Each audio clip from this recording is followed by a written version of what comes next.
আমাকে দেখায় না, এখানে ফোকাস করবে।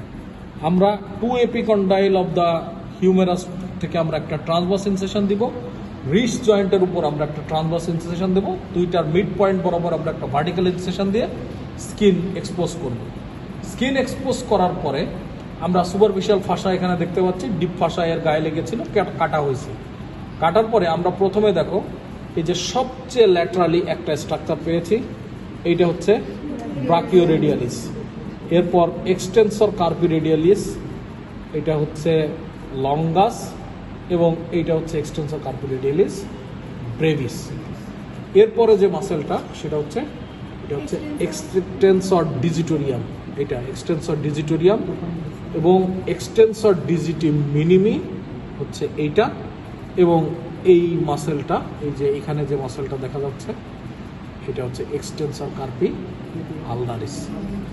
তাহলে I repeat again, brachioradialis, extensor carpi radialis longus, extensor carpi radialis brevis, extensor digitoриum, extensor digiti minimi, and extensor carpi ulnaris. These are the superficial group muscle. Deep group muscle এর মধ্যে আমাদের আছে হচ্ছে abductor pollicis longus, extensor pollicis brevis, extensor pollicis longus, and extensor indicis.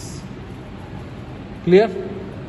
আবার দেখাই, abductor pollicis longus, extensor pollicis brevis, extensor pollicis longus, and extensor indicis. এইটা কিন্তু ডিজিটোরিয়ামের tendon, এই যে এইগুলো ডিজিটোরিয়ামের টেন্ডন, কিন্তু এই নিচেরটা হচ্ছে এক্সটেন্সর ইন্ডিসিসের টেন্ডন। আচ্ছা, এখানে আমরা অ্যানাটমিক্যাল স্ন্যাপ বক্সটাকেও এক্সপোজ করছি। আমরা জানি যে অ্যানাটমিক্যাল স্ন্যাপ বক্সের এরকম উপরের দিকে কিছু টেন্ডন থাকে, নিচের দিকে কিছু টেন্ডন থাকে। আমরা একটু বোঝার চেষ্টা করি। এইটা হচ্ছে এই অ্যানাটমিক্যাল স্ন্যাপ বক্সের নিচে আমরা একটু এখানে দেখি, এই যে এই জায়গাটাতে এইখানে একটু